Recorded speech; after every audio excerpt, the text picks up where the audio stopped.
les énergies qui peuvent nous accompagner en ce moment. Et cette vidéo fait suite à la vidéo sur prendre des décisions difficiles. Les décisions qui comptent dans nos vies sont souvent des décisions qui font remonter beaucoup d'émotions, qui nous impactent, qui ne sont pas évidentes, qui nous questionnent sur le fond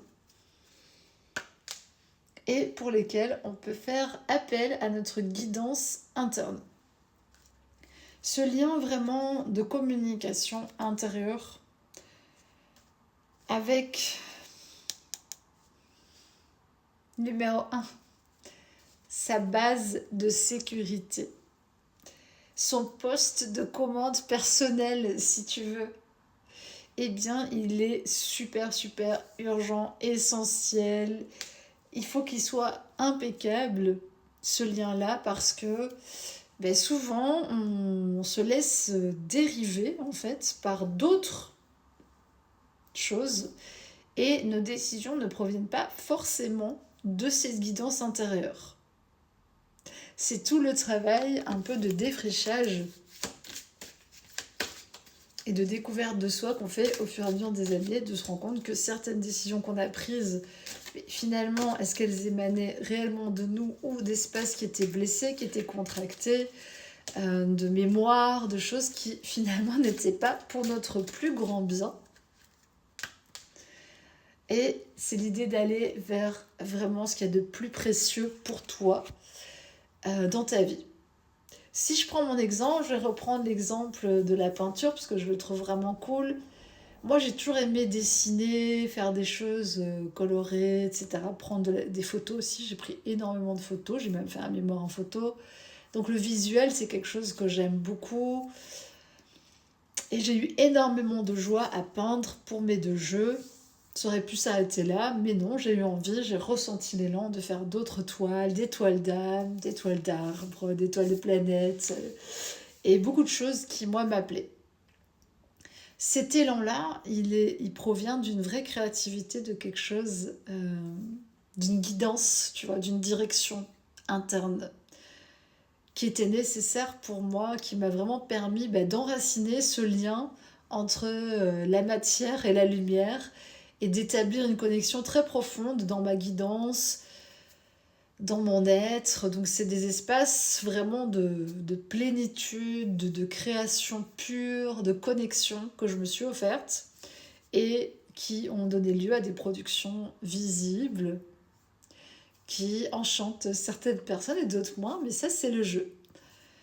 Mais ce que je veux dire par là, c'est que à certains moments, on se coupe soi-même l'herbe sous le pied parce que y a d'autres appels aussi qui sont là au fond de l'âme et qui parfois sont même encore plus précieux.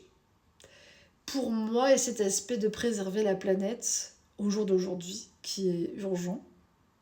Pas dans une urgence imaginaire, c'est vraiment d'actualité, c'est important. Et de plus en plus, mon activité se tourne manifestement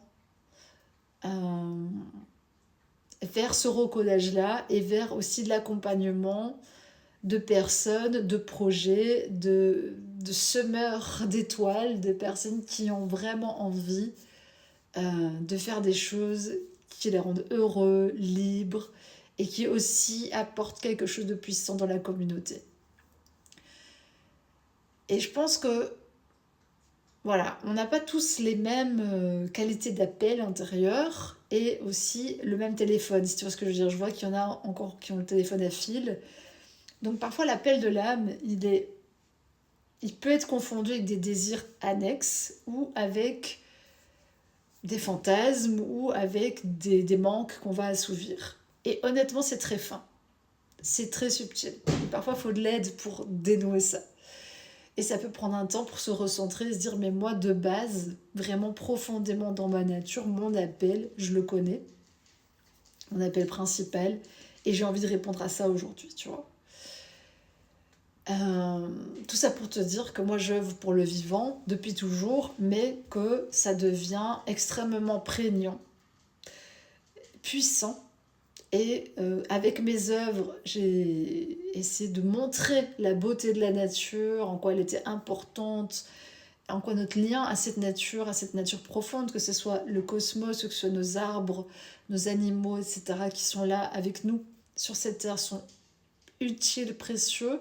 Mais autant aujourd'hui, j'ai envie d'aller dans une voie qui est beaucoup plus directe.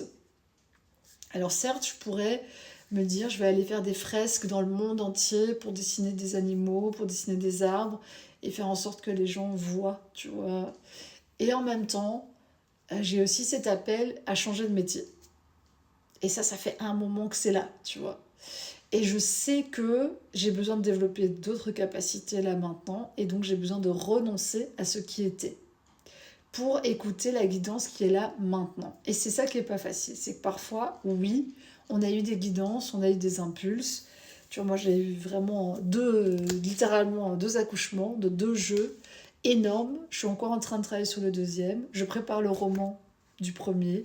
Il est presque entièrement corrigé. C'est une œuvre de vie. C'est transcendant, tu vois, c'est transversal dans mon existence.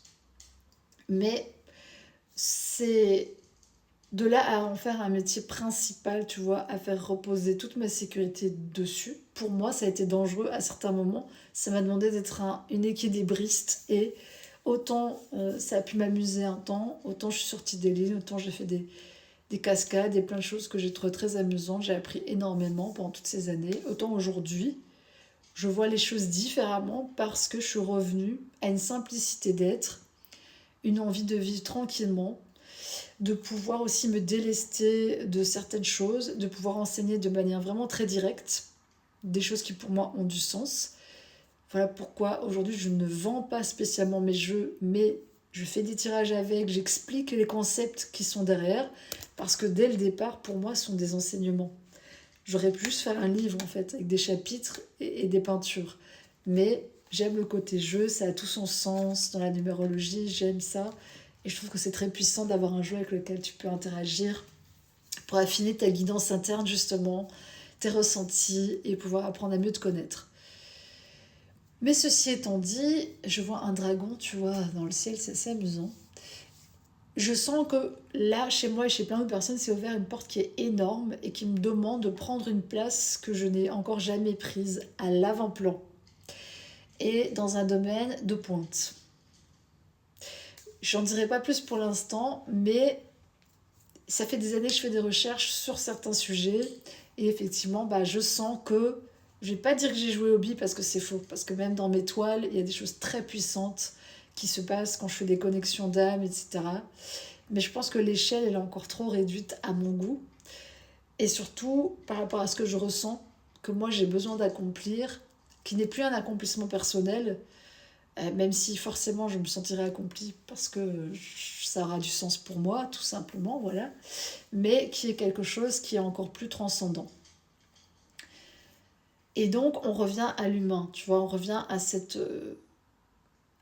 vraiment à cette simplicité. Je partage ça en toute sincérité parce que je pense que beaucoup de gens sont dans cette transition et sont en train de se dire c'est bizarre, pourtant j'ai senti que ça m'appelait, j'ai senti que c'était ça, que c'était ma voix. Oui, mais on s'est pas trompé, ça faisait partie, c'était une marche vers le ciel, si tu vois ce que je veux dire, ou vers la terre, c'est la même chose. Mais aujourd'hui, quand tu as un déploiement torrentiel de ta puissance, de ton alignement, de différentes choses, en fait, ta science, elle va servir à autre chose, autrement. Voilà. Et je pense que pour ça, il faut être capable de sentir ce dont tu as vraiment envie. Et moi, comme plein de gens, je me suis raconté des histoires pendant un temps parce que c'est normal, on s'accroche à des choses qu'on a projetées avant et on se disait j'aimerais que ça se passe, alors qu'aujourd'hui, on n'est plus cette personne-là. Et c'est très important pour eux parce que ça fait partie de ce processus de transition qui peut te décontenancer et te dire mais c'est bizarre, tu vois, j'ai beaucoup espéré là-dessus, je me suis dit que ça allait se développer comme ça. Et en fait, twist in the plot, si tu vois ce que je veux dire, c'est pas du tout ça finalement qui se passe, c'est totalement autre chose. Et en fait, c'est ok. Et c'est ça que j'ai envie de te dire ici. C'est que c'est tellement fantastique et c'est tellement ok en fait d'être passé par là, et parce que c'était le chemin, tout simplement. Voilà.